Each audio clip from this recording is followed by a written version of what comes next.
Bueno, bienvenidas, bienvenidos a la sesión del seminario del mes de mayo. En esta ocasión vamos a tener la presentación del libro de la doctora Laura Beatriz Moreno Rodríguez, titulado México frente al exilio cubano 1925-1940. Parte de lo que incentiva esta presentación en el marco del seminario es discutir un poco, hablar sobre la construcción de su investigación, la escritura de la tesis en aquel momento y cómo llegó a convertirse en un libro, ¿no? Que ahora está discutiendo en la historiografía sobre América Latina y sobre los exilios. Damos la bienvenida a los miembros a los miembros del seminario. A la doctora Laura Moreno le damos las gracias por haber aceptado estar en este espacio, y la sesión va a constar de los comentarios de la doctora Carmen Collado, y enseguida le vamos a ceder la palabra a la doctora Laura Moreno para dialogar también con ella, porque como hemos visto en muchas presentaciones del libro, tenemos poca oportunidad de escuchar a los y las autoras, ¿no? Entonces, eso era lo que queríamos ahora. Esta sesión la convocaron tanto el Seminario Permanente de Historia Contemporánea del Tiempo Presente como el Doctorado en Historia Moderna y Contemporánea del Instituto Mora, en el que cursó su doctorado la doctora Laura Moreno. Y es una bienvenida de nuevo a casa este espacio, por lo menos queremos que así se sienta. Le vamos a ceder la palabra entonces primero a la doctora Carmen Collado. La doctora pues es doctora en historia por la Universidad Iberoamericana y actualmente es investigadora del Instituto Mora y coordina el Seminario Permanente de Historia Contemporánea del Tiempo Presente. Es miembro del Sistema Nacional de Investigadores Nivel 2. Sus primeros estudios examinaron las relaciones entre empresarios y el Estado durante el Porfiriato y la posrevolución, y posteriormente se ha especializado en el siglo XX. Específicamente se ha dedicado a analizar la historia de la Ciudad de México, la historia empresarial de México, la historia de las relaciones entre México y Estados Unidos y la historia del tiempo presente. Es autora de diversos libros, capítulos y artículos académicos. Ha coordinado diversas obras. Entre las más recientes están 9 ensayos sobre historia del tiempo presente, una mirada desde México, y Las derechas en la historia contemporánea de México, los dos editados por el Instituto Mora. Le cedemos la palabra, doctora. Adelante. Bueno, muchas gracias. Antes que nada, agradecer a Laura Beatriz Moreno por la invitación a presentar su libro, que es para mí un gusto hacerlo porque se trata de una querida exalumna, de una distinguida exalumna, y que ahora nos muestra el producto. Originalmente fue una tesis y ahora ya es un libro, y un libro que constituye pues una aportación. Bueno, la obra que hoy presentamos, México frente al exilio cubano 1925-1940, es un trabajo de gran originalidad basado en una acuciosa investigación en la prensa de la época, pero sobre todo en los archivos de inteligencia de México y de Cuba. Aquí cabe hacer una breve digresión sobre la importancia que tienen los materiales de seguridad nacional, que brindan la posibilidad de comprender decisiones políticas desde otros ámbitos que a lo mejor estaban ocultos a la opinión pública, y que por eso pueden ofrecer visiones distintas. Desde luego no se trata de una panacea que necesariamente asegure que se van a escribir nuevas historias, pero sí contiene ingredientes este tipo de archivos que pueden conducir a interpretaciones distintas o a matizar algunas explicaciones. Bueno, además de estos archivos de inteligencia cubanos y mexicanos, el libro, la investigación, contó con trabajo en el Archivo General de la Nación, en el Archivo Genaro Estrada de la Secretaría de Relaciones Exteriores, el Archivo del Instituto de Historia de Cuba, el Archivo Nacional de la República de Cuba y el Archivo del Ministerio de Relaciones Exteriores de Cuba. La riqueza de las fuentes primarias que nutren esta investigación ya es, de entrada, una invitación a conocer los resultados de la pesquisa elaborada por Moreno Rodríguez. Se trata de un trabajo de historia comparada de dos naciones vecinas que a pesar de su cercanía tuvieron desarrollos divergentes en el tiempo a causa de la importancia política de cada uno y de los cauces que tomaron los gobiernos de los dos países. Por mencionar un elemento de diferencia, nos podemos referir a la composición étnica distinta entre la población cubana y la mexicana. Otro dato breve pero importante sobre las diferencias sería que México consiguió su independencia en 1821 y Cuba lo hizo en 1898 y quedó bajo la tutela prácticamente de Estados Unidos debido a la enmienda Platt. Bueno, junto con estas diferencias también existen coincidencias, como por ejemplo puede referirse a las revoluciones antioligárquicas y nacionalistas del siglo XX que tuvieron lugar en los dos países, si bien la revolución cubana tomó un derrotero socialista, pero comparten estos dos elementos, las revoluciones y que los dos países han tenido una relación muy difícil, compleja con Estados Unidos de intervenciones. Bueno, México perdió la mitad del territorio, después a Cuba le impusieron la enmienda Platt y aun cuando fue derogada la enmienda Platt, Estados Unidos mantuvo una presencia y una injerencia muy grande en la isla y en este sentido también hay coincidencias entre los dos países. Los dos países también han tenido una relación muy estrecha, una circulación de ideas entre uno y otros y un flujo de habitantes incesante. Bueno, traer nada más a la memoria uno que fue oprobioso, que fue la exportación de esclavos mayas a Cuba en el siglo XIX realizado por los enequeneros yucatecos y después otro que no fue oprobioso fue el refugio de independentistas cubanos durante el siglo XIX y de mexicanos en Cuba, también en esta época que huían de los distintos conflictos que asolaban a México y en especial después durante la Revolución Mexicana. El tema elegido por Laura da fe de la historia compartida entre ambas repúblicas y se refiere al exilio de cubanos en México durante la dictadura que asoló a la isla en las décadas de 1920 y 1930. El exilio ha sido un tema recurrente en los intereses de Laura. En 2017 publicó un libro sobre el exilio antisomocista en Nicaragua entre 1937 y 1947. A diferencia de la riqueza historiográfica que existe sobre el exilio español en la primera mitad del siglo XX, y en menor medida sobre el exilio chileno, uruguayo y argentino en México en la década de los 70, el cubano de la primera mitad del siglo XX ha recibido poca atención. De hecho, el estudio del papel que jugó México como receptor de refugiados políticos del Caribe, Centro y Sudamérica de la posrevolución hasta la década de los 60 ha sido exiguo. De esta manera, la investigación que presentamos hoy versa sobre un tema relevante y original. Llena una laguna historiográfica y tiene como objetivo conocer las actividades de los perseguidos políticos en la Ciudad de México.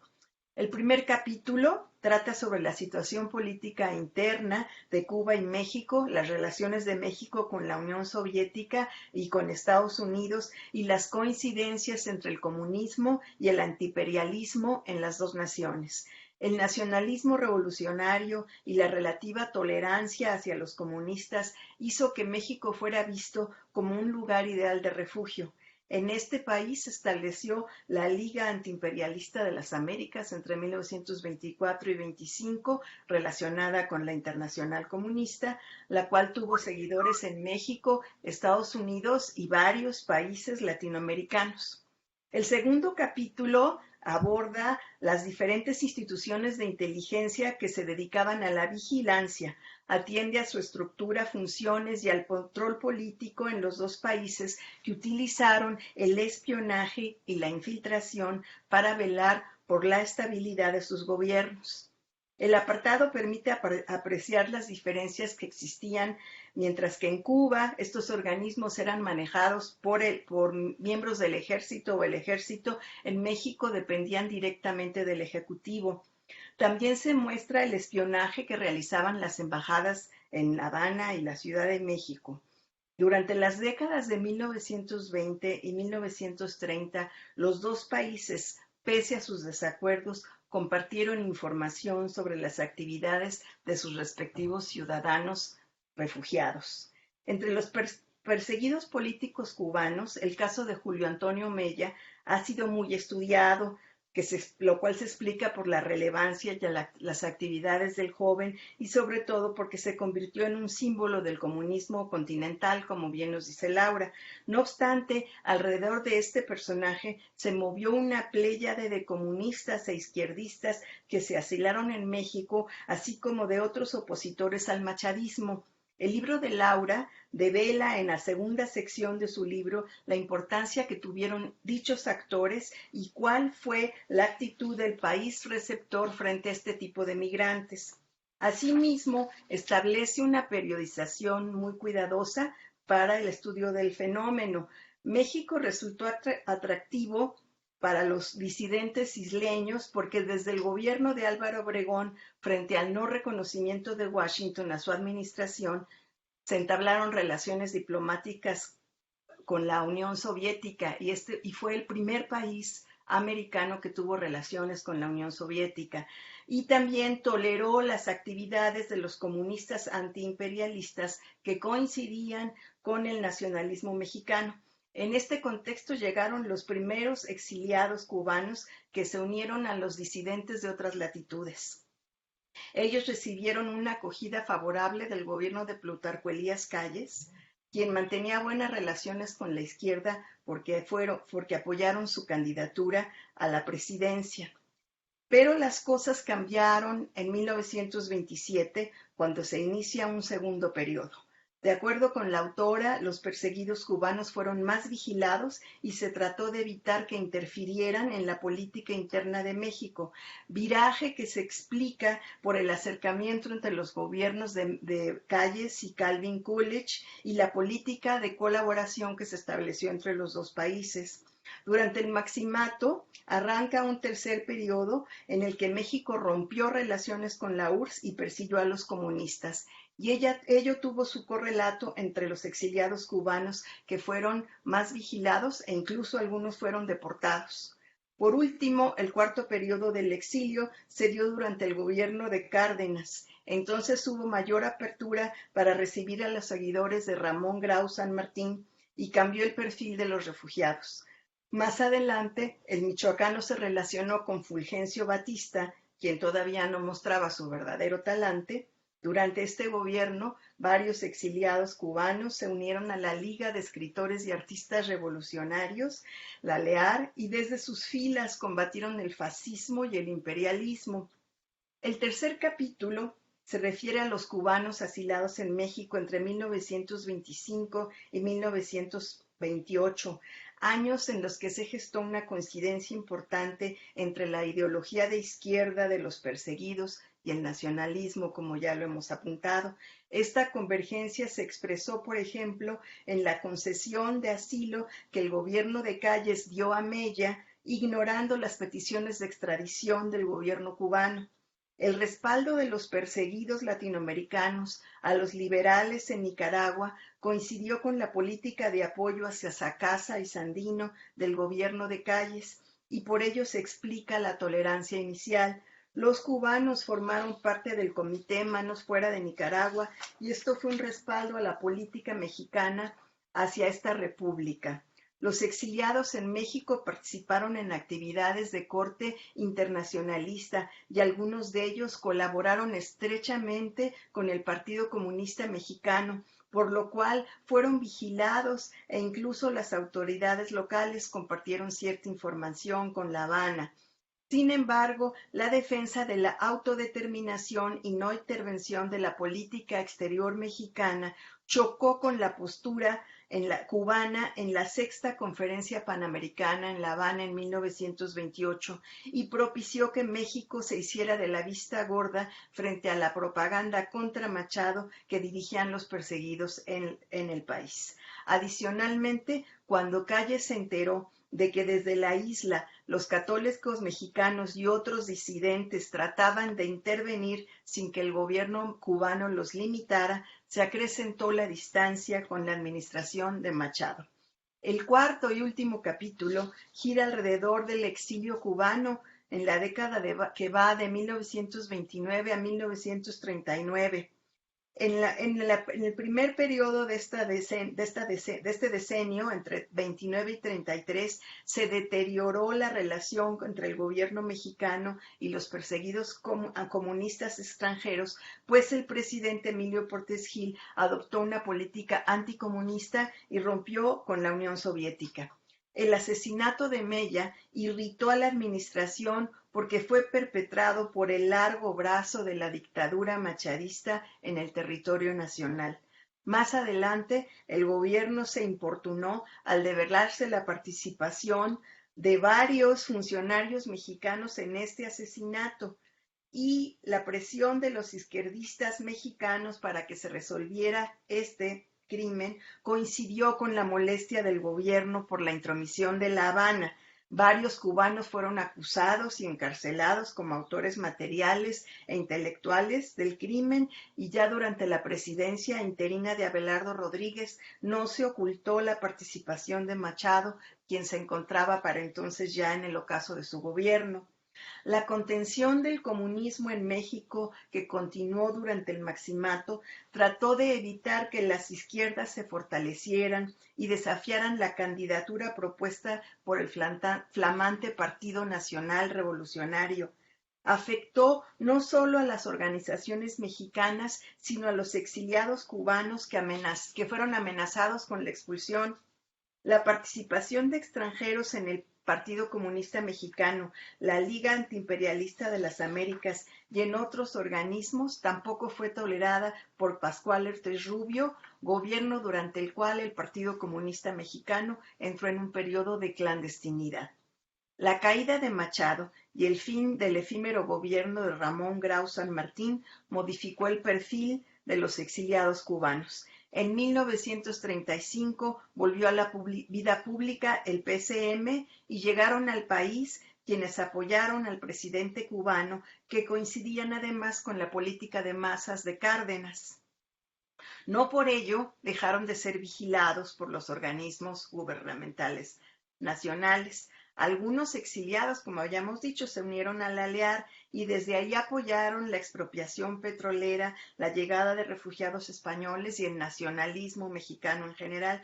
No obstante, en 1939, el gobierno mexicano recibió al coronel Fulgencio Batista, quien había apoyado el ascenso de Grau San Martín, y se estableció una cooperación con el nuevo líder cubano, al tiempo que los integrantes de Joven Cuba permanecían en el país, lo cual parecía una contradicción, ¿no? La cercanía de la Segunda Guerra Mundial afirmó la necesidad de los países latinoamericanos de tener gobiernos fuertes y estables, y en este contexto, nos explica Laura, se entiende la buena relación que entonces se dio entre Cárdenas y Fulgencio Batista, quien llegó al poder en 1940. La apertura del México postrevolucionario a amparar a perseguidos políticos de Cuba se enmarca en su relación con Estados Unidos y con la política interna del país, como nos muestra Moreno. Respecto del primer asunto, el país recibía exiliados comunistas y militantes cubanos opuestos a la dictadura de Machado, apoyada por Washington, y de esta manera desafiaba la política exterior del país vecino del norte hacia el Caribe y Centroamérica. A partir de esta relativa autonomía, los gobiernos postrevolucionarios consiguieron negociar con Estados Unidos desde una postura de mayor fortaleza. En cuanto a la política interna, la llegada de exiliados cubanos exhibía la tolerancia de los gobiernos de la posrevolución con los comunistas e izquierdistas en general y constituía un guiño a los mexicanos de tendencias progresistas. El contrapeso que lograba México mediante su política de exilio le permitía defender su política exterior basada en el respeto a la autodeterminación de los pueblos y la doctrina Estrada, que buscaba conseguir el respaldo de los países latinoamericanos.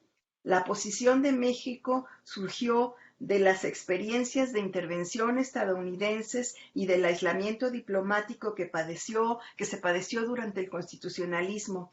Este aislamiento volvió a reeditarse al llegar Álvaro Obregón al poder, quien solo consiguió el reconocimiento de Washington en septiembre de 1923, o sea, ya pasados casi 3 años de gobierno, una vez que realizó un compromiso informal de no afectar los intereses petroleros y agrarios estadounidenses. Luego de Washington, Italia, Francia, Bélgica y más tarde el Reino Unido otorgaron el reconocimiento al sonorense y México dejó de ser un paria en el contexto internacional. La obra que hoy presentamos hila fino sobre la historia de los exiliados cubanos en México en los diferentes momentos que atravesaron entre 1925 y 1940 y escudriña las razones y las circunstancias que definieron la postura mexicana frente a los perseguidos políticos. Es una invitación para conocer las vinculaciones y desacuerdos entre los gobiernos de Cuba y México y las actividades que desplegaron los migrantes desde el territorio nacional, que en ocasiones fueron toleradas y en otras fueron perseguidas. El análisis, por último, que nos ofrece la autora, rebasa la visión idealizada de México como país de refugio y muestra los entretelones de una apertura a la disidencia contra la dictadura cubana que fue manejada a conveniencia de los intereses de las autoridades locales. Bueno, pues esto me parece los puntos más relevantes del contenido de este libro y muchas gracias de nuevo, Laura, por entregarnos este texto tan valioso. Muchas gracias, doctora Collado, por los comentarios. Ahora le vamos a ceder la palabra a la doctora Laura Beatriz Moreno Rodríguez. La doctora, es doctora en Historia Moderna y Contemporánea por el Instituto Mora. Actualmente es directora general del Acervo Histórico Diplomático de la Secretaría de Relaciones Exteriores. Es investigadora nacional nivel 1 por el Sistema Nacional de Investigadores del CONACYT. Es profesora de asignatura en la Facultad de Ciencias Políticas y Sociales de la UNAM. Sus líneas de investigación abarcan los exilios centroamericanos y caribeños en la primera mitad del siglo XX, así como temas sobre la Guerra Fría y los organismos de seguridad. Es autora de diversos capítulos y artículos académicos, ha coordinado diversas obras y es autora del libro Exilio Nicaragüense en México, 1937-1947, y junto a Gabriela Pulido, coautora de El asesinato de Julio Antonio Mella, Informes cruzados entre México y Cuba. Muchísimas gracias, Laura, por aceptar estar acá con nosotros. Te cedemos la palabra. Pues al contrario, Denise, muchas gracias por la invitación y gracias a la doctora Carmen por palabras sobre el libro. Pues bueno, yo más bien quisiera tal vez solamente compartir algunas experiencias, sobre todo en la construcción de lo que fue a la tesis a lo que es el libro, que bueno, tampoco es que haya cambiado demasiado porque también entendí, bueno, ya con los años, entendí tantos aciertos tienen nuestros tutores cuando van guiando las investigaciones y por una simple razón. Hace apenas unos par de semanas viajé a Cuba a presentar precisamente el libro al Centro de Estudios Fidel Castro y obviamente pues nuestro público era sobre todo cubano y el libro, como bien lo señaló la doctora Collado, tiene una parte del contexto mexicano, un cuadro incluso, ¿no? Como cronológico, que va evidenciando los temas, los gobiernos, ¿no? Los sucesos más importantes, y eso permitió que el público cubano pudiera hilar un poco también la historia de México, ¿no? A través de su propia historia. Entonces, digo, un poco pensando en cómo se construyen los libros de tesis, cómo se va a construir la tesis al libro, y muchas de esas cosas a veces se someten a consideración ya cuando lo ves pues a lo lejos, ¿no? Entonces creo que una de esas cosas fue un buen acierto mantener, por ejemplo, ese tipo de estructura, incluso para los lectores mexicanos que no conocen necesariamente la historia de Cuba. En aquel momento la doctora Silvia Dutrenit, quien fue mi tutora para esta tesis, me decía mucho, es que no todos sabemos de la historia de Cuba, ni yo la sé, por favor explícamela, y yo, bueno, está bien en cuadros, ¿no? Entonces sí fue una manera tal vez básica, pero sí importante, pues al final del día, porque también son periodos súper complejos, ¿no? O sea, son gobiernos muy inestables y suben y bajan y como decía la doctora, hay incluso cosas como parecieran ser contradictorias en el tema del exilio.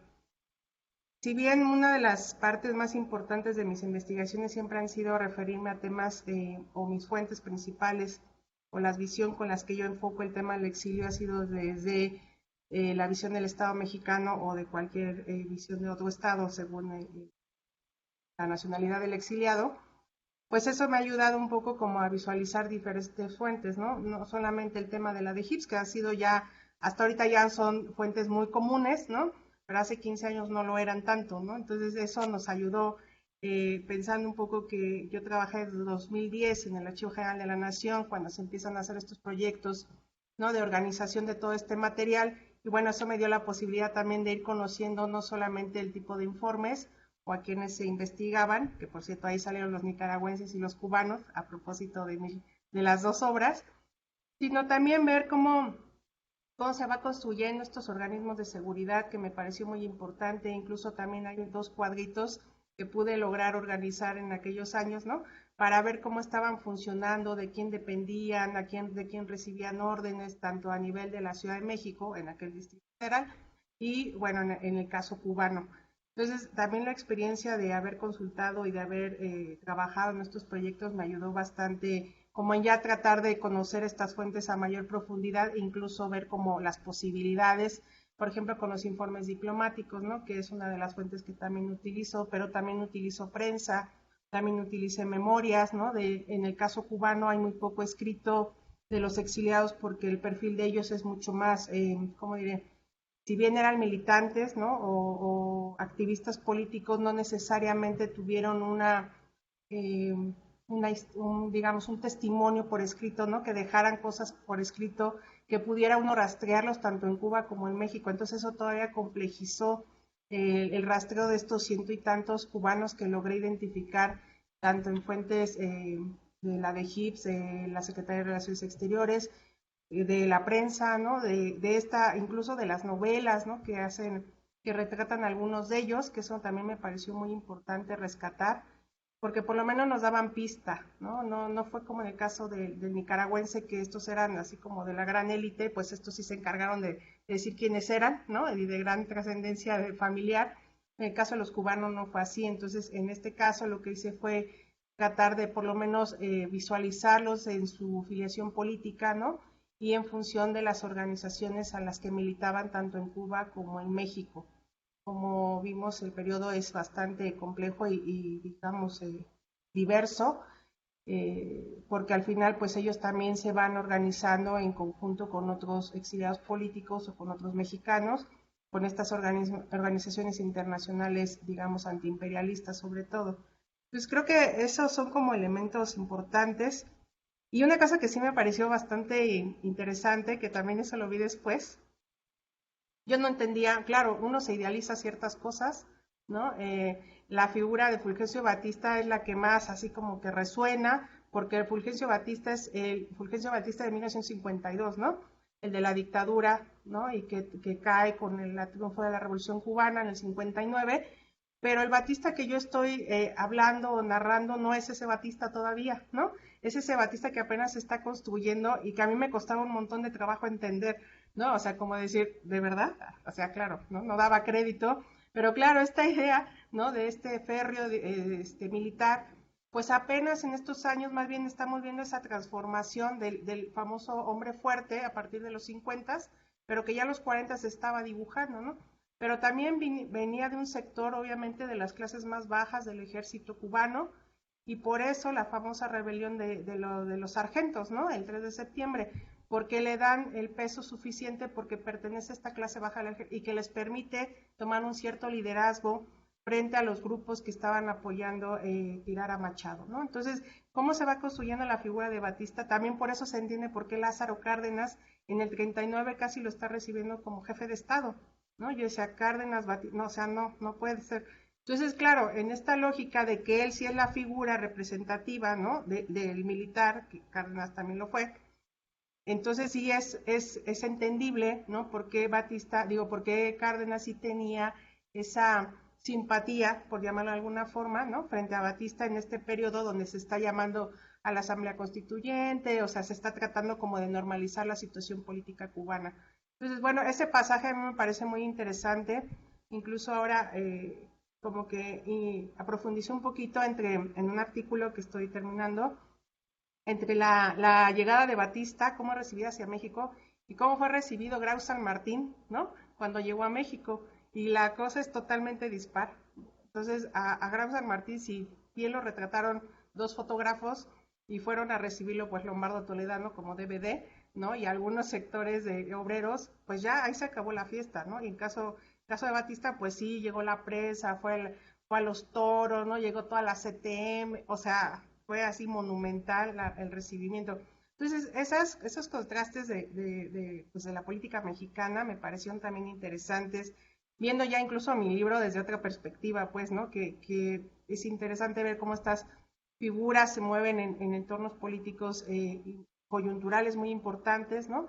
Y que sí van a matizar incluso la aceptación o el apoyo que México brinda tanto a los exiliados políticos como posteriormente ya cuando está Batista en el gobierno. Hay una muy buena relación con Cuba, ¿no? Bueno, que irá cambiando con los años por evidentemente razones, pero bueno, fueron como de los temas que a mí más me llamaron la atención, sobre todo en haber tenido la posibilidad de haber consultado fuentes cubanas, ¿no? Sabemos que a veces es complicado, bueno, si aquí es complicado, allá está peor el asunto, no por no querer, sino por falta evidentemente de instrumentos de consulta, ¿no? Muchas veces que no se tienen y eso complejiza más de los horarios que uno no entiende allá, ¿no? Y entonces tienes que moverte más rápido porque pues ellos tienen otros horarios que tú no tienes, ¿no? De que de repente te dicen, pues ya se cerró el archivo y sorry, regresa hasta el otro año. Entonces, o sea, esas cosas sí fueron también aprendizaje, pues, ¿no? De entender la lógica cubana en el sentido de la investigación, pero también recibí muchísimo apoyo por parte de los investigadores allá. Y gracias a eso, bueno, pues hay muy buena relación y aceptaron pues con beneplácito el libro, la verdad. Yo tenía un poco de miedo porque la versión cubana, un poco pensando en Julio Antonio Mella, que es la figura como más evidente del exilio cubano, pues es así como, pues tocarlo es así como con cuidado, ¿no? Entonces, no querer un poco herir susceptibilidades porque hay grandes biógrafos sobre Mella en Cuba, por supuesto. Entonces, lo que yo decía, tanto en este libro como el que tú mencionaste, Denise, de Julio Antonio Mella, efectivamente lo que decía la doctora Goya, no es que fuéramos a descubrir nada nuevo, ¿no? El tema es que fuimos hilando cómo se va haciendo este asesinato y que eso no existía, digamos, como ese detalle, ¿no? De cruzar las fuentes que permitiera tener una explicación mucho más amplia, ¿no? De por qué el gobierno de México, por qué sucede el asesinato, ¿no? Quiénes están involucrados. Y eso, bueno, nos posibilitó pues que hubiera una buena recepción inclusive de esta otra parte del exilio y de la interpretación sobre el asesinato de Mella. Entonces, pues creo que esas han sido bastantes experiencias. Pues obviamente los archivos cubanos son muy buenos, tienen muchísima información que es muy valiosa. El Archivo General de la República Cubana, como el Archivo General de la Nación acá, tiene un fondo muy importante que se llama Secretaría de Estado, y ese es el que recopila, digamos, todos los informes políticos, ¿no? de estos grandes ministerios, entre ellos los del Ejército, y ahí es donde vienen, evidentemente, los informes confidenciales de esos años, donde ya se están retratando, pues ahí sí, la mensajería que tiene México y Cuba para negociar distintos puntos, inclusive negociar a los exiliados mexicanos, ¿no? Estando allá, ¿no? Que estén, o sea, como tranquilícemelos y que nosotros haremos lo mismo. El intento de poder mandar o querer, ¿cómo le dicen? Traer a Cuba o regresar a Cuba, extraditar a un cubano, pues ahí hay un fuerte pugna entre México y Cuba, porque México dice, nosotros jamás hemos firmado un tratado de extradición, no lo vamos a hacer, no lo vamos a regresar. Entonces hay una negociación muy fuerte entre ellos, vienen las conferencias interamericanas, también hay temas de interés común entre ambos países y bueno, el exilio servirá como un elemento de negociación también, ¿no? Que a veces se pierde de vista, pero es un tema al final del día, ¿no? Y más en un contexto convulso de la política cubana y mexicana. Entonces, bueno, creo que eso los posibilita ver esos archivos, el Archivo General de Cuba, y bueno, las bibliotecas igual de valiosas, ¿no? Las cubanas que tienen muchísima información que es importante pues conocerla, porque muchos de esos fondos o colecciones que tienen, pues no son consultadas pues por falta de difusión de que existen, ¿no? Entonces ir a la biblioteca y pues sí te tendrás que echar un buen tiempo como para ir consultando y vas descubriendo nuevas fuentes, ¿no? O sea, al final del día yo me quedé en la última parte de los años 30, ya nada más para acabar. En el Instituto de Historia de Cuba había un fondo muy importante que se llamaba Guardia Nacional, y esa Guardia Nacional implicaba ya todo lo que era el gobierno de Gran San Martín hasta los años 40, pero desafortunadamente vino un temblor allá y bueno, medio temblor y bueno, no necesitó mucho, se cayó el palacio donde estaba el instituto, se cerró el archivo. Claro, yo estaba allá y así de, pues, híjole, ¿qué crees que hasta el otro año, no? Y ya iba a acabar la tesis, entonces, desafortunadamente ese tema quedó como todavía un poco cojo, que eso será uno de mis metas, regresar para terminar esa última parte que es necesario profundizar, porque ya es la transición de estos últimos exiliados más radicales que son los de Joven Cuba, ¿no? Que incluso muchos de ellos se quedan en México y se incorporan, en el caso de Calixta Guiteras, pues a la Escuela Nacional de Antropología e Historia, será profesora ahí, ¿no? Entonces, sí me interesa como terminar de rescatar esa última parte del exilio cubano, y yo creo que pronto lo haré y ya les compartiré las investigaciones. Y bueno, pues en parte sería todo y pues muchísimas gracias. Muchísimas gracias, Laura, por tus comentarios. No sé, les cedo la palabra a quienes están con nosotros, si quieren hacer algún comentario, alguna pregunta, no sé, doctora Collado. Tenemos un comentario del doctor Héctor Sarauz, que no tiene audio en este momento. Bueno, no puede hablar por el micrófono, y dice: felicitaciones a Laura por su investigación y libro. Pregunto si en ese momento se inaugura una política de exilio amplio con los exiliados cubanos. Esto en el marco que en años posteriores siguieron llegando nuevos exiliados. Me refiero a antes y después de la Revolución de 1959. Acá en el chat la puedes ver también la pregunta, Laura.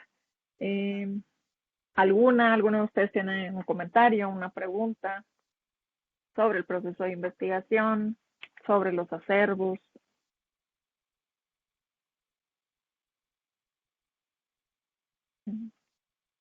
Te cedo la palabra, Laura, por lo que te comentaba el doctor Sarauz. Pues no, yo no creo que haya sido como que se inaugura una política de exilio amplio. Yo creo que es una política que se mantiene, a lo mejor porque ahora son más visibles, ¿no? En el caso cuando llega Fulgencio Batista, bueno, no es derrocado Fulgencio Batista en el 59, también va a haber muchos exiliados batistianos aquí en México, ¿no? Que pasan por la embajada mexicana a través de Gilberto Bosques, que por ejemplo es un tema poco estudiado, o sea, se ha estudiado demasiado el tema de la Revolución Cubana y nuestra relación con esa revolución, pero el tema de los exiliados, incluso de Batista, ¿no? Los batistianos, hay muy poco, porque también llegan a México. Incluso los machadistas, en estos años, que también lo señalo por ahí, de los cuales no solamente lo señalé, más no profundizo, también están los machadistas, ¿no? Que están llegando con una negociación por parte de México de decir, bueno, ya, sí fue Machado el que asesinó a Mella, y es un mecanismo de negociación para que los dejen entrar antes de que caiga Machado. Yo creo que más bien es una constante, ¿no? Y un poco lo que ha dicho la doctora, no el tema de asilo, pues idealizado de México, ¿no?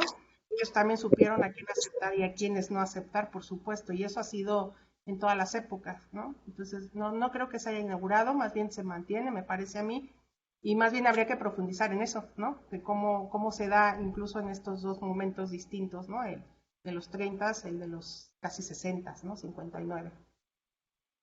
Gracias. Gracias. Ahora, Elizabeth Sejudo, adelante. Hola, buenas tardes a todos, a todas. Laura, muchísimas felicidades por tu investigación, de verdad. Entre lo que comentas y lo que ha dicho la doctora Collado, pues la verdad es que está en mi lista el libro para consultarlo, espero en el verano.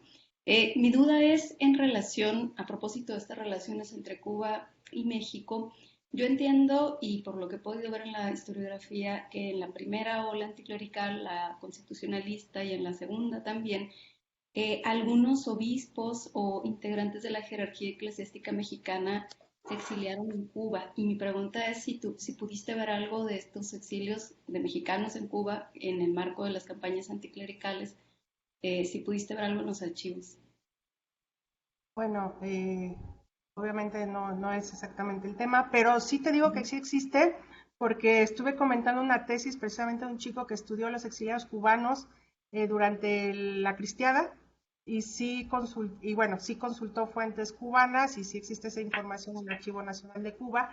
Y sí todavía hay algunos, incluso en estos años que están todavía, en los que yo estoy hablando también, hay algunos que están allá, no hay mucho detalle, pues, o sea, no me metí tampoco, pero sí existen evidencias y precisamente son a los que quieren, como diciéndole el gobierno mexicano al cubano, pues ya, cálmamelos porque escriben mucho, ¿no? Y pues yo te estoy calmando aquí a los tuyos, ¿no? Entonces es ahí donde se está negociando, pues, ¿no? Pero sí hay, Elizabeth, esa información sí está en el Archivo Nacional de Cuba sobre todo.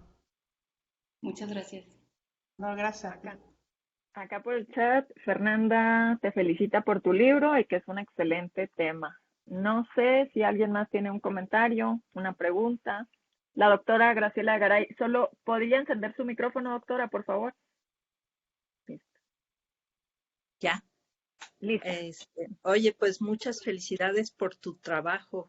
De veras dan ganas de leerlo y además después del comentario de Carmen es muy claro, dado que yo no conozco esta historia, salvo lo que me tuve la suerte de entrevistar a Bosques y contaba de su experiencia con Cuba. Bueno, pero decía Carmen que en un momento estos exiliados tienen una relación con la LEAR. O sea, me gustaría saber de esta relación de los exiliados con los artistas, con los arquitectos, los pintores. ¿Tú trabajaste eso en tu texto? En realidad lo que trabajé de esta asociación con las organizaciones y algunas eh, latinoamericanas, pues nada más fue la relación que tuvieron. No logré entrar a profundidad sobre cómo se relacionaban. Los encontré, por ejemplo, con algunos eventos, ¿no? El famoso Estadio Polar, que es ahí donde se está narrando el tema del nacionalismo mexicano, ¿no? Es muy importante, ahí es donde está la LEAR, ahí es donde están los cubanos, ¿no? Y por eso el informe es tan detallado en esos atisbos, ¿no? De informaciones donde encuentro a los cubanos sobre todo con este organismo, pero no tengo así como a profundidad de cuál fue el papel entre ellos y cuál era, pues digamos, el diálogo constante, pero bueno, también sería otro gran tema a poder investigar efectivamente, ¿no? Porque pues es que estaban en todos, ¿no? A mí me pareció, por ejemplo, importantísimo ver que Mella fue uno de los fundadores de un sindicato de zapateros en Jalisco, ¿no? Por ejemplo, eso es muy poco documentado. Entonces, o sea, esas noticitas fueron las que fui como recabando precisamente para ver su trayectoria y un poco lo que comentaba al principio, como muchos de ellos casi no escribían nada, o sea, eran políticos activos, ¿no? Y no les daba mucho a la pluma a todos. Entonces, dejaron muy poco rastro de esta unión con estos organismos, ¿no? Como Mella era el más representativo, pues es el que más escribía, evidentemente, y algunos que escribieron lo lograron hacer, pero lo hicieron con seudónimos, lo cual también eso complejizó aún más, ¿no? Poderlos encontrar. Entonces ahí fue, bueno, es el gran tema, ¿no? Es el gran problema. Por eso decía un poquito que también me recurrí como a novelas cubanas, ¿no? Que jalaron algunos de estos personajes y pues por ahí fui rastreándolos poco a poco y pues fui dando con cada uno de ellos en la medida de las posibilidades, ¿no? Yo creo que hubo más de ciento y tantos de los que yo estoy registrando, seguramente hubo mucho más, pero digamos son los que más o menos fueron dejando ahí como que la pista, ¿no? Para encontrarlos. Ah, pues que realmente tienes todo un mundo ahí que hay que explorar. Felicidades. Gracias, doctora. ¿Alguien más? Mario, adelante. Hola, buenas tardes. ¿Me escuchan? Sí. Perfecto, gracias. Tengo problemas con el audio de repente. Bueno, hago eco de las felicitaciones por y por toda tu producción, que ha sido sostenida y que ha sido creciente. Y en ese sentido, una pregunta para ti como autora y para la doctora Collado como comentarista. bueno, cuando empezaste la tesis de maestría, la de doctorado, lo dijiste ahorita, ¿no? Había muchos de estos fondos, no eran del todo consultados, estoy pensando en la de HIPS, pero me imagino que también el tema del exilio, pues les tocó a ustedes picar piedra, ¿no? O sea, ir abriendo más allá del exilio de los españoles, ¿no? De los republicanos. Y a la distancia, ya con la obra publicada, eh, y desde el espacio en el que estás, ¿cuál sería el diagnóstico parcial de la historiografía sobre el exilio? ¿En qué situación está ahora con respecto a aquel momento en el que iniciaste esta investigación? Y para la comentarista también, ¿cuál sería su apreciación respecto a este escenario historiográfico, ¿no? Donde podríamos ubicar este libro. Eso, muchas felicidades. Voy a aprovechar para hacer una pregunta, comentario, y luego le cedo la palabra primero a Laura y luego a la doctora Collado. También pensando en estos distintos momentos y espacios en los que has estado, Laura, eh, como estudiante en una maestría, en un doctorado, como profesora, y ahora como directora del acervo histórico diplomático, ¿qué pondrías en la mesa para incentivar este tipo de ejercicios? ¿Qué fondos no se ven? ¿Qué tendríamos, no sé, que poner en la mesa, digamos, a discusión de lo que hay en otros espacios, además de Cuba y México? ¿Qué has visto, no? Que antes no veías desde tu lugar de investigadora, de doctorante, ¿no? De profesora, y ahora desde el espacio mucho más institucional de los archivos para incentivar el estudio de los exilios en América Latina, ¿no? Ya, es todo. Adelante, Laura, te cedo la palabra. Gracias, Denise. Mario. Pues, pues yo creo que se ha cambiado bastante el tema del historiográfico, ¿no? El exilio. Fíjate que, sobre todo, o sea, yo he pensado que hay muchísimos más estudios y se siguen prolificando más los estudios de los exilios, pero sobre todo a partir de los años 70, ¿no? Así como una constante, 60, 70, 80, ¿no? Y ya así la Guerra Fría en todo su apogeo, y van creciendo algunos grupos que se van investigando de exiliados. Pero en el caso de antes de los años 50, ¿no? Más o menos, creo que sí ya hay más estudios, eso yo lo celebro. Sebastián Mire es uno de los que tiene algunos, ¿no? El INA también ha hecho varios estudios de algunos centroamericanos. En el Colegio de México empiezan a hablar del exilio salvadoreño, ¿no? Entonces, creo que sí va creciendo porque precisamente las fuentes ya ahora es más permisible poder consultarlas, ¿no? Bueno, a veces creemos eso, pero yo soy de voz y voto de que hay que consultar todo lo que hay disponible. Y creo que sí se va abriendo este panorama, ¿no? Y creo que lo que más he visto son estudios que tejen redes, ¿no? No tanto como grupos aislados, sino como que les interesa mucho el tema de las redes, ¿no? El tema intelectual, ¿no? Y todo van como surgiendo de manera más continua este tipo de estudios, y creo que sí va creciendo. Aún falta muchísimo. Por ejemplo, en el caso, yo estudié o estoy estudiando, una de mis líneas es el exilio costarricense. Hay muy poco sobre el exilio costarricense. Yo no he visto absolutamente casi nada. Eh, También hay el tema del Salvador, es muy poco. Es entendible obviamente por las fuentes, ¿no? También eso es una limitante. El exilio hondureño, muy poco trabajado el exilio hondureño, aunque tengamos Eliodoro Valle acá, o sea, no hay grandes estudios sobre el tema. Creo que sí, Centroamérica sigue siendo un país importante. Y del Caribe, bueno, pues lo que sabemos es más lo de Cuba, ¿no? Pero no sabemos de República Dominicana. Bueno, hay un estudio ya de una de las tesistas de la doctora Laura Muñoz, se llama Hilda Vázquez, que hizo sobre el exilio dominicano, ¿no? En los años 40, con el Trujillato. Pero aún así siguen siendo pocos, pues, ¿no? Creo que sí es importante, y eso tiene que ver con lo que pregunta Denise, creo yo, ¿no? Las fuentes, los archivos, que hoy en día, desde mi perspectiva, no solamente viéndolo desde México, sino conviviendo con los archivos iberoamericanos, sigue habiendo muy poco énfasis en apoyo pues obviamente a que haya gente capacitada para hacer instrumentos de consulta, ¿no? Para digitalizar, pues para poner, incluso para hacer un acercamiento con el sector académico. Muchos de ellos no lo tienen, ¿no? No es como el acervo, que sí puede dialogar de manera constante con la academia, con diversos grupos, pero en otros espacios no los hay. ¿no? Les cuesta mucho trabajo interactuar con ellos y pues eso también limita la posibilidad de expresar los archivos, de decir, nosotros desearíamos que se hiciera esto, ¿no? Porque no tienen con quién platicar o con quién dialogar.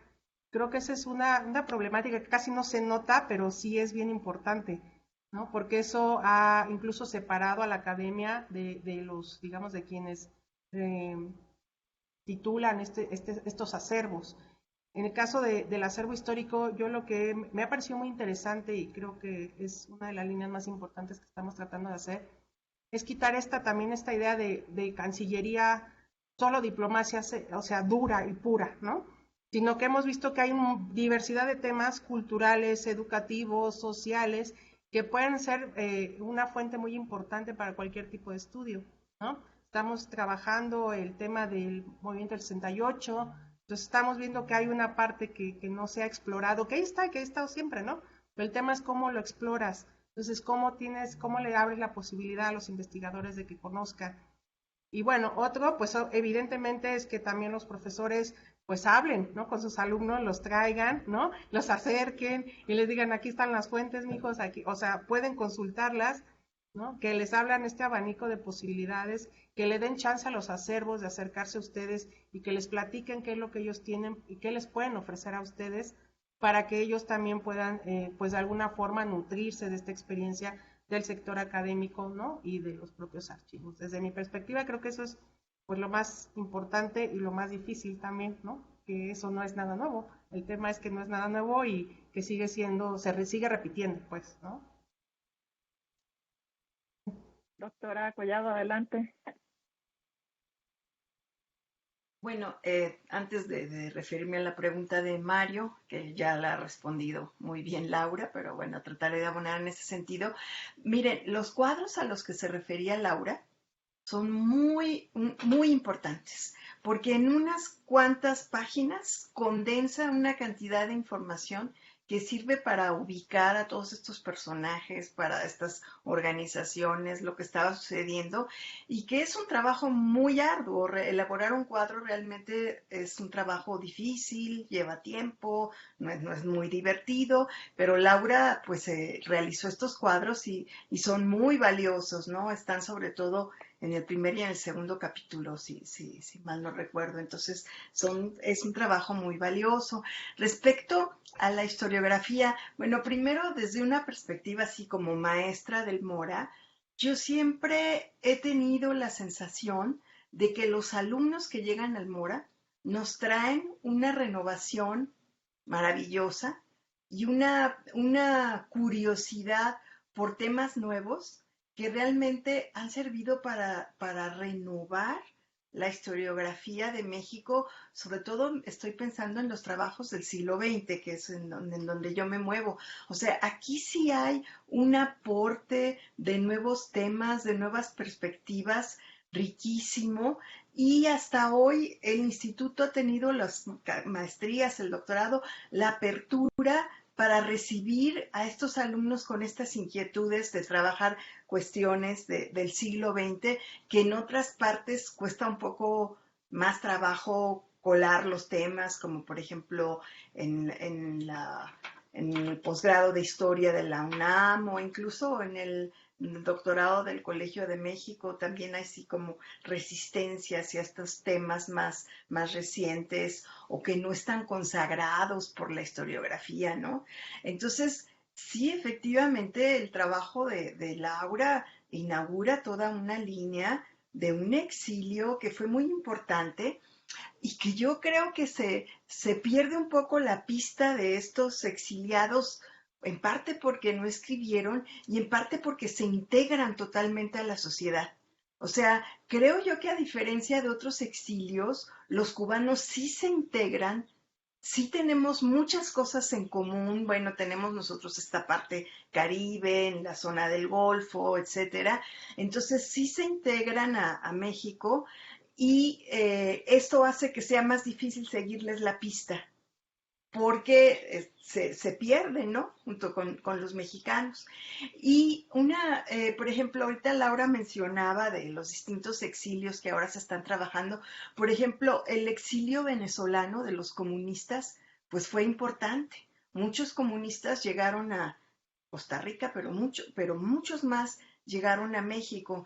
Y es importante porque no hay que perder de vista que México es el primer país latinoamericano que tiene una revolución antioligárquica.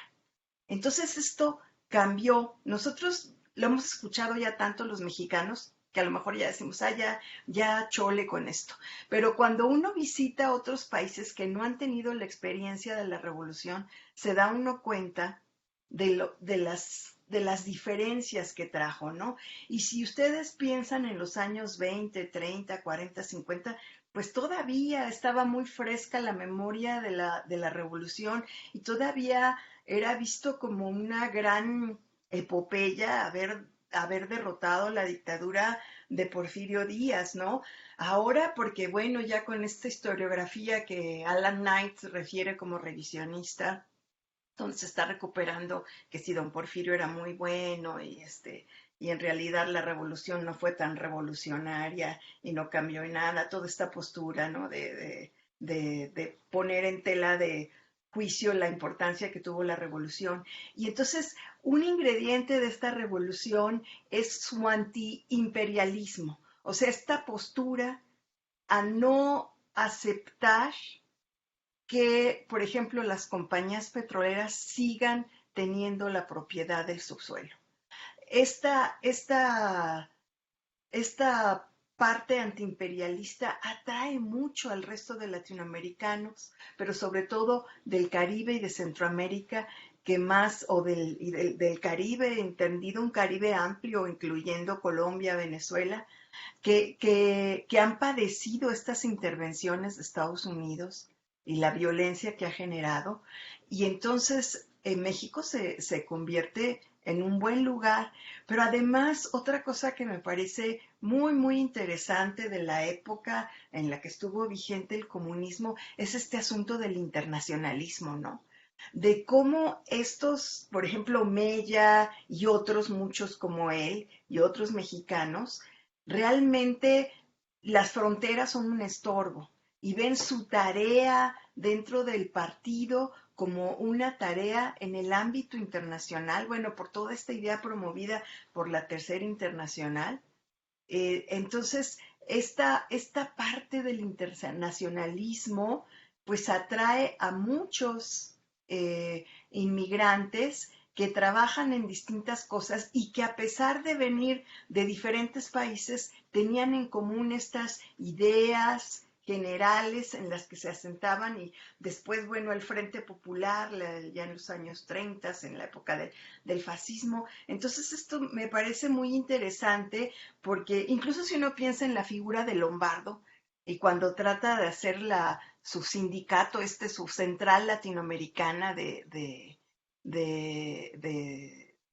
sindicatos, pues cómo estaban en estos izquierdistas las ideas tan vigentes del internacionalismo. Y creo que todo esto se va rescatando en el trabajo de Laura y decía yo algo que no es la visión, ay, México, el país de exilio, de la visión oficial, no siempre hemos estado con los brazos abiertos. Pues no es tan cierto esto. Hemos recibido algunos exilios, otros no, y los exiliados siempre fueron vigilados por el gobierno.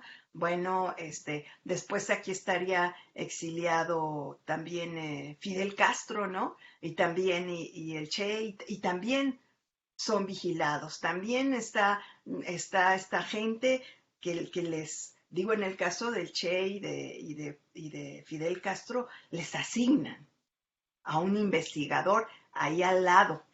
Y el gobierno simpatizaba con la revolución y por eso permite que se armen acá. Entonces es este juego de la política mexicana que a través de investigaciones como la de Laura podemos ver como las capas, ¿verdad? Los distintos utilidades que el gobierno le iba viendo a estos exiliados, cómo les servían como cartas para negociar, para presentarse como el paladín defensor de los perseguidos de América Latina, cuando en realidad México también estaba generando perseguidos, ¿no? Entonces, esta parte creo que es muy valiosa del trabajo de Laura, porque, por ejemplo, pensando, bueno, y en cuanto a la historiografía, el seminario que dirige Francisco Mejías, que es sobre exilios, bueno, pues ahí se presentan muchísimos textos que tratan sobre otros exilios, sobre otras perspectivas. Y sí tenemos esta imagen idealizada del exilio español, que se ha convertido así como en el clásico y un poco a partir de este exilio se juzgan los otros.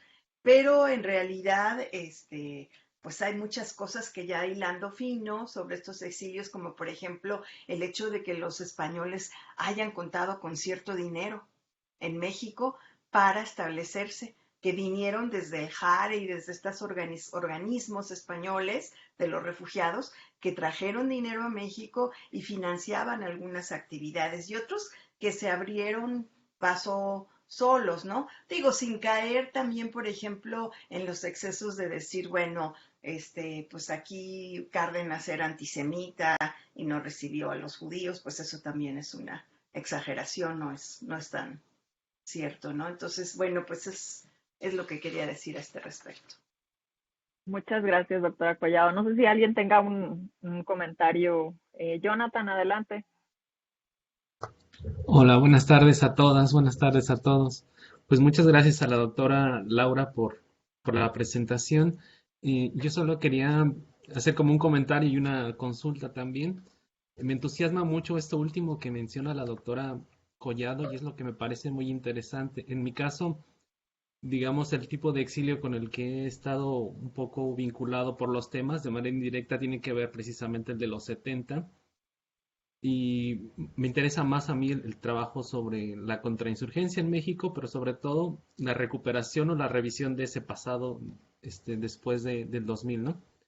Entonces, ahora que se instaló la Comisión de la Verdad en diciembre del año pasado, algunos colegas de otras latitudes, por ejemplo de Argentina, causaba todavía como una sorpresa de decir, pero ¿cómo México, la gran paradoja que recibe exiliados, cómo es posible que tuvieran este tipo de represión interna al interior de su propio país, ¿no?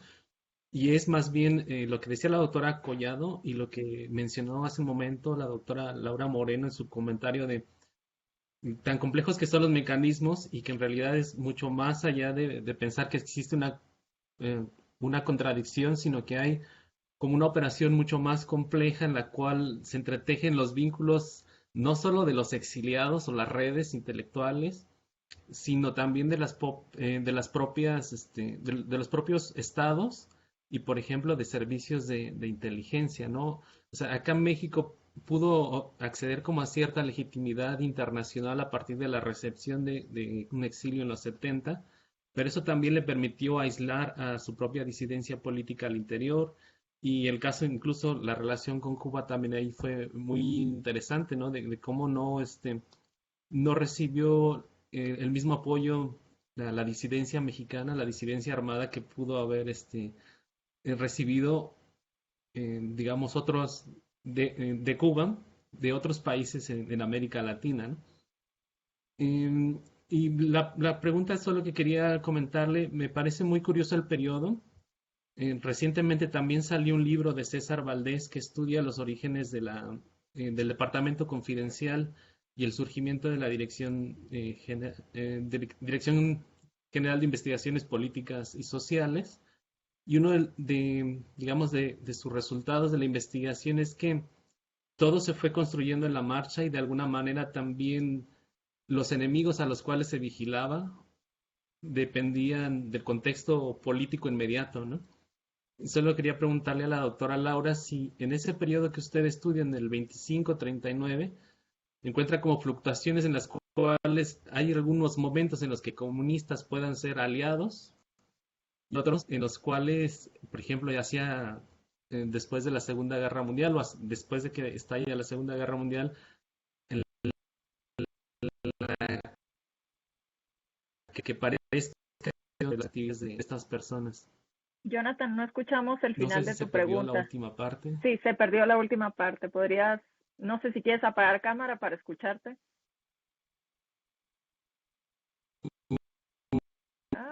Ya no me escuchan.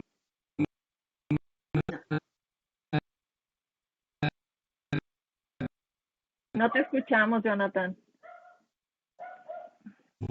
Voy a cerrar. A ver, sí, así sin cámara, adelante.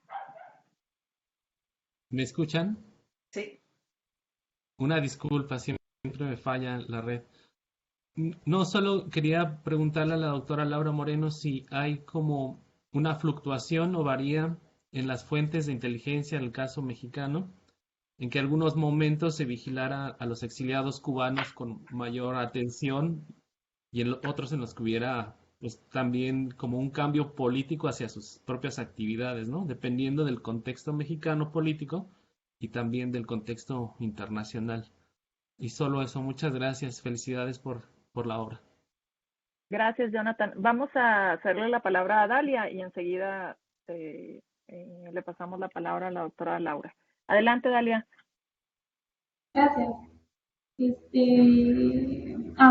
yo tenía como varias preguntas, algunos comentarios. Sí, sobre esto que también mencionaba ya la doctora Collado, ¿no? De que México como país de puertas abiertas, pues ha sido un eslogan político también y que ha tenido usos políticos también la recepción de los exiliados, ¿no? Entonces, justamente, por ejemplo, con el caso chileno, recuerdo muy particular que el caso chileno fue utilizado de manera política para legitimarse a sí mismo el gobierno, ¿no? Entonces, no necesariamente es como, no ha sido una tradición meramente humanitaria, sino que pues también ha tenido usos internos, ¿no? Y sobre eso, pese a que podemos decir que México no es un país de puertas abiertas, también cada exilio como que tiene sus matices, ¿no? Recuerdo el caso brasileño, por ejemplo, también durante las dictaduras, que fueron tremendamente vigilados, aunque todos eran vigilados, ya sabíamos, pero como que ellos en particular, y que terminaron regresando a Brasil o exiliándose una segunda vez a algún otro país, ¿no? Entonces, sobre esto, ¿cuáles serían, por ejemplo, los matices del caso cubano durante estos años? ¿Cuáles son esas particularidades del exilio cubano en esos años que lo caracterizarían? ¿Se quedaron? ¿Se fueron? ¿Cuánto tiempo? O sea, ¿se adaptaron acá? ¿O se sintieron incómodos? Incluso recuerdo, por ejemplo, a comparación en el otro caso que sí hubo una gran adaptación del caso argentino. Recuerdo el doctor Pablo Yankelevich, habla sobre el término Argenmex, que es como esta identidad, sobre todo de segunda generación, de los argentinos que se exiliaron en México y que pues se sintieron como bastante cómodos y se adaptaron bien aquí a México, ¿no? E incluso pues se quedaron después de que acabara la dictadura, por ejemplo. También otra pregunta, a lo mejor un poco más técnica, es pues cómo fue la consulta de los archivos, porque tengo entendido que no hay como una clasificación muy buena sobre esto, de las solicitudes de asilo, por ejemplo, que no necesariamente vienen como solicitudes de asilo, ¿no? Sino que muchas veces los exiliados pues solicitaban naturalizarse por buscar trabajo, etcétera, y no declaraban necesariamente asilados políticos. Esa también sería otra pregunta, ¿no? Si el gobierno mexicano les reconoció la calidad de asilados políticos o no, o sea, o solo fueron catalogados con su tarjeta de inmigrante. Y bueno, también sobre esto un pequeño comercial, que en el Instituto de Investigaciones Históricas estamos ya por terminar una base de datos del archivo de la Secretaría de Relaciones Exteriores, y justamente lo que estamos clasificando son las solicitudes de naturalización y nacionalización, y en muchas de ellas creo que es una gran fuente para investigar, y que además ya con la base de datos podríamos hasta buscar como por nacionalidad y por año, etc. Muchas gracias, Dalia. Adelante, Laura. Gracias por sus preguntas. Con respecto a lo que decía Jonathan, si había como algún momento en donde se vigilaran más, sobre todo a los comunistas, debo decir que más que por comunistas, a los cubanos se les empezó a vigilar más cuando se empezaron a integrar a las organizaciones mexicanas y antiimperialistas, ahí es donde empieza a llamarle la atención mucho al gobierno cubano, incluso a dar miedo, pues, o sea, pensaron que sacándolos iba a ser una forma de tenerlos, ¿no? De poderse inmiscuir a la política cubana y resultó que no.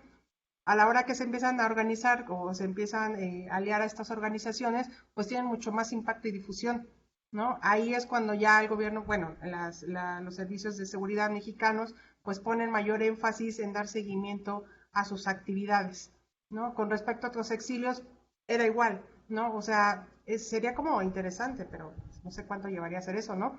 Pero hacer una gran, pues sí, hacer como un tipo de sistematización que viéramos, ¿no? En qué momento cada grupo de exiliados era más o menos vigilados, ¿no? Pero eso tendría que ser inabarcable. Pero en el caso cubano, sí, sobre todo cuando se empiezan a aliar a las organizaciones mexicanas y antiimperialistas, es cuando hay más acercamiento y más vigilancia sobre ellos, ¿no? Inclusive Mella no les molesta tanto que llegue hasta que se empieza a meter con el Partido Comunista, ¿no? De México, ¿no? O cuando se queda con la Liga Antiimperialista de las Américas, ¿no? Cuando empieza a salir a otros países, ¿no? Ahí es cuando ya el gobierno cubano se empieza como a transformar y es cuando empiezan a pedir la solicitud a México de que les hagan un seguimiento más directo, ¿no? Entonces, incluso ya la presencia de Mella en estos organismos es lo que detona al final el enojo de Machado, ¿no? Y la decisión de asesinarlo, ¿no? Porque ya estaba como tras a lo que decía la doctora, ¿no? Como no tenían fronteras, pues esas fronteras como no las tenían, pues era evidentemente más difícil para Machado poder controlarlo, ¿no? Que incluso nada más se quedara su actividad exclusivamente en México. Entonces sí, ahí hay una diferencia importante, ¿no? En esos momentos de la política mexicana. Y lo que decía Dalia, si se quedaron o se fueron. En el caso de los cubanos, igual, hay de todo, ¿no? Pensemos que en el año 39 se está firmando o se está tratando de hacer la Asamblea Constituyente, ¿no? Pensando que está terminando se está dialogando en términos de la democratización de los gobiernos y pues para no verse así estos gobiernos cubanos lo que hacen es abrir los espacios a la oposición para que vengan a dialogar, se forme la constituyente y se haga una asamblea constituyente, ¿no? Entonces esto permite a los exiliados, algunos regresar a Cuba, no se quedan, pero hay la segunda oleada que efectivamente después de la caída, pues ya asesinan incluso a Antonio Guiteras, ¿no? Que es uno de los líderes de Joven Cuba, pues ellos no están por la negociación, ellos vienen a México y muchos de ellos sí se quedan en México, ¿no? Lo que señala una Calixta Guitera, la hermana de Antonio, que se queda y efectivamente pues sí se asimila ya dentro de, pues digamos, de la educación como fue la Escuela Nacional de Antropología e Historia. Sandalio Junco es otro de los personajes más importantes de esta migración, esos también regresan a Cuba, porque entonces los volvemos a encontrar ya años posteriores en la política cubana. Entonces eso varía mucho según, no sería muy difícil compararlo incluso con el tema argentino, ¿no? Que tiene digamos, otras características. Sobre las solicitudes, en el caso, ojo, ¿no? Yo creo que una cosa es la calidad migratoria, ¿no? Que tiene que ver el asilo político, el asilo muchas veces por embajada o territorial. En este caso no existía, ellos asumían, ¿no? Es la calidad más bien es en tipo político, ¿no? Es un concepto de político más que migratorio, ¿no? El asilo, bueno, sí, el asilo sí pasaba obviamente por el gobierno mexicano. Efectivamente, eso también tiene que ver con la dificultad de darle seguimiento, ¿no? Porque efectivamente en sus fichas de registro nacional de extranjeros, pues aparecen como estudiantes, como profesores, ¿no? Y no todos aparecen también. Entonces, ahí más bien es la posición que ellos asumen estando en México, ¿no? Y ellos, al asumirse como exiliados, pues eso ya les da esa condición dentro de México y se explica evidentemente sus actividades dentro pues, del gobierno, del país que lo recibe, en este caso México, ¿no? Ahí sí es una diferencia. La puedan compartir, porque finalmente pues son los esfuerzos que se hacen en conjunto, ¿no? Y que para eso pues están las fuentes de la Secretaría de Relaciones Exteriores. Sería por todo. Gracias. Muy bien. Bueno, pues creo que ya estamos en buen tiempo. No sé si quedaba algún comentario, alguna pregunta. Ya agotamos a la autora. Muchísimas gracias. Doctora Collado, adelante, sí. El micrófono. Una cosa para Laura, que para la próxima edición, Laura, sí dedícale unas páginas a hablar de tus fuentes, porque realmente pues queda un poco, no es tan evidente qué fue lo que tú consultaste en cada uno de estos archivos. Y la presentación que hiciste al inicio, donde nos hablaste de las vicisitudes en la consulta, eso es interesantísimo, ¿no? Y creo que sí vale la pena incluirlo porque es lo que nos pasa a todos, ¿no? Tenemos nuestro tema ideal aquí cuando vamos al archivo SAS, nos enfrentamos a la realidad, pero tú tienes una cantidad de archivos muy, muy grande, muy valiosa que creo que hay que exhibirla más, que presumirla más. Nada más. Y felicidades, Laura. Y abonando a lo que decía a lo que dice la doctora Collado, justamente, pues no es nada fácil ir a otro país, conocer los acervos, ¿no? Con una beca de doctorado, en este caso, y vimos cómo Laura, a pesar de los pesares, ¿no? Sacó adelante todo este proceso con las dificultades que implica, ¿no? Estar en Cuba también. Lo recuerdo porque tenía que conectarse a internet de vez en cuando y no podía. Y bueno, muchísimas gracias, Laura, muchas felicidades y espero que nos veamos pronto para discutir esta y tus próximas publicaciones. Saludos a todas y todos, muchísimas gracias por estar acá. Gracias a todos.